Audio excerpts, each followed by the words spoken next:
Very good quality, good melody, good lyrics. The music. It's going to be very difficult to prove whether a model is trained on ABBA music or not. Just when we thought the ABBA story was over, Agnetha Faltskog drops a bombshell about her past with Bjorn Ulvaeus. Whispers of emotional turmoil and hidden pain now seem more real than ever.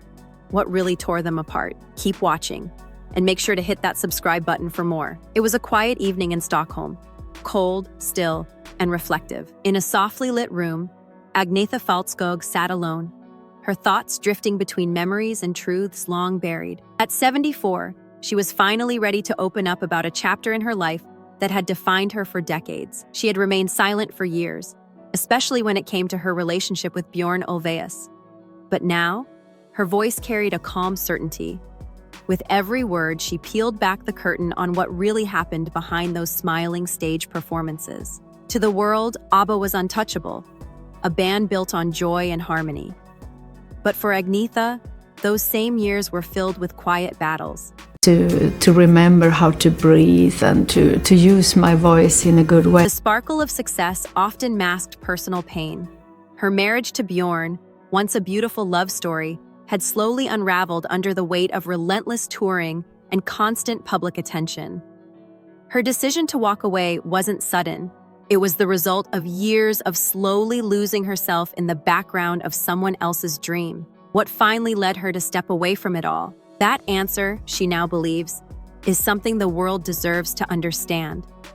And it began with one painful realization. Back in the golden days of ABBA, Agnetha and Bjorn were seen as the ultimate pair, Sweden's shining couple.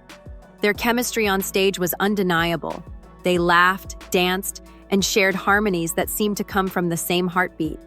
Fans adored them, believing their connection on stage mirrored their bond in real life. The other people really do. They all seem to know the words for every song. But Agnetha now admits that those moments were carefully maintained illusions. As the cameras flashed and the applause echoed, she and Bjorn were silently drifting apart. The more the world fell in love with them as a duo, the more isolated she began to feel. Bjorn was deeply passionate about the music, always pushing forward with rehearsals, recordings, and creative control. His mind was constantly buzzing with ideas, while Agnetha, already balancing fame and motherhood, was slowly becoming overwhelmed. She wasn't just a singer, she was also a young mother, a wife, and a woman trying to breathe through the whirlwind of international success. She smiled for the fans, played her part perfectly, and kept showing up. But inside, she felt like she was losing her voice, not just as a performer, but as a person. She longed for calm, for space, and for emotional connection. And yet the spotlight only grew brighter, leaving little room for her private world to heal. It feels great, of course. It makes me very, very happy. ABBA's success came with a heavy cost, and Agnetha was starting to feel the cracks forming behind the scenes. Cracks that no number of gold records could ever fix. As ABBA climbed higher on the world stage, Agnetha began noticing the distance between her and Bjorn. It wasn't about arguments or dramatic scenes, it was something quieter and more painful. Bjorn, once tender and full of shared dreams, had become increasingly absorbed in their success. She recalls how he was always focused, planning, writing, organizing. The band came first, the fans came first. Music for him was not just a job, but an obsession. And in the middle of it all, Agnetha felt like she was vanishing. She remembered one evening vividly. They had time alone, no press, no deadlines, just the two of them. And I was ready at any point to call it off and say that, no, it doesn't work. She opened her heart, shared how she was feeling, hoping he would see how deeply she was struggling. Instead of comfort, she got logic. He told her they had to stay strong for the band, for the brand. It felt cold, dismissive. That night I stayed with her. It was a moment where she realized she was reaching out, but no one was truly listening. Bjorn wasn't unkind, but he was unreachable. He had slipped into a different world, and she was no longer part of it. That moment didn't break her, but it was the beginning of understanding that something was deeply wrong.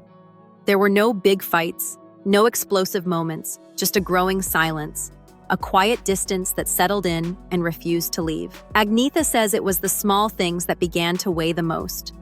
The way Bjorn would brush off her concerns, focus entirely on production schedules, and act as though emotions were distractions. Be something with the sound, I think. And maybe it was something that was missing just that.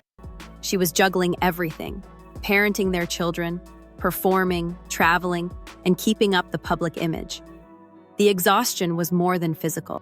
It was emotional. She felt herself slipping into a version of life that didn't reflect who she really was anymore. Home didn't feel like home. It was just another place where she felt misunderstood. The man she had once trusted with her heart now felt like a stranger. He wasn't cruel, but he was gone in his own way, lost in the noise of success and ambition. And then one morning, something inside her shifted. She looked in the mirror and didn't recognize the woman staring back. The spark was gone. She had given everything she had and still felt empty. It wasn't just about Bjorn. It was about what she had allowed herself to become in the process. Leaving wasn't about bitterness. It was about survival. She needed to stop shrinking herself to fit into someone else's dream. And that meant walking away, not just from a marriage, but from the version of herself she no longer wanted to be. The announcement of their divorce stunned fans across the globe. People had seen Agnetha and Bjorn as one of music's most unbreakable pairs. But behind the fame was a reality that most never knew, and stepping out of that world wasn't a grand escape. It was a lonely reset. The years after ABBA's separation were quiet, but not peaceful. Agnetha suddenly found herself without the constant rush of interviews, rehearsals, or cameras. We started there yet, but I think it will come sooner or later. And in that silence, old emotions began to rise. She had traded one kind of exhaustion for another. Now she faced questions without distractions. Who was she without the band? Without the partnership? Without the routine that had defined her adult life? Paparazzi still followed her. Headlines tried to dissect her every move. But the attention she once had to perform for now felt invasive. So she made a decision to step away from the public eye and step into the quiet of the countryside. It wasn't about hiding. It was about healing. And in that slow, simple life, Agnetha began the hard work of becoming whole again. She wasn't sure where it would lead, but for the first time in a long time, she was walking at her own pace. In the stillness of nature, surrounded by trees and wide-open skies, Agnetha started to rebuild. And I like recording. I don't like that much to travel, but I have to do it. The quiet days gave her space to breathe, to think, and to reconnect with parts of herself that had been long forgotten. There were no costumes, no cameras, just life in its purest form. She began making music again, not because she had to, but because she wanted to. Her solo albums were deeply personal. Each song reflected her journey, the pain, the courage, the hope. Her voice, once echoing in packed stadiums, now carried a different kind of power. It was honest, vulnerable, real. Listeners felt that shift. They heard the story in every lyric. Her fans, old and new, connected not just with her music, but with her message. She wasn't singing for fame anymore. She was singing for herself. Agnetha's return to music wasn't a comeback. It was a continuation, a new chapter, one that was quieter, but more meaningful. ABBA is resting for the moment. The boys are writing material for a... She had finally learned to protect her peace and speak her truth. And through every note she sang, one thing became clear. The girl who once felt lost had found her way back, stronger, wiser, and finally free to be herself.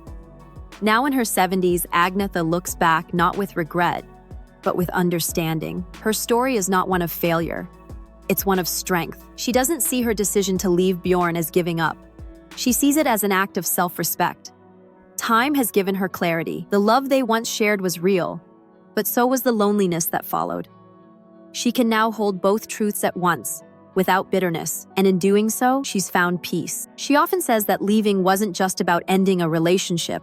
It was about choosing a life where she could truly breathe, where she could exist not just as a performer or a partner, but as a person with her own dreams, emotions, and voice. People everywhere knew the songs. They were singing with us. Her journey reminds us that sometimes the hardest choice is the right one. And that walking away doesn't always mean loss. Sometimes it means beginning again. Agnetha's legacy isn't just her music, it's her courage, her quiet strength, and her willingness to step into the unknown to find her own path. She stands today not as a memory of ABBA's past, but as a woman who dared to choose herself and built a life that finally felt like home. Agnetha's story is more than just music history. It's a lesson in finding strength when it feels like everything is falling apart. Her journey proves that even the brightest spotlight can't replace real peace. Have you ever felt like you were living someone else's dream?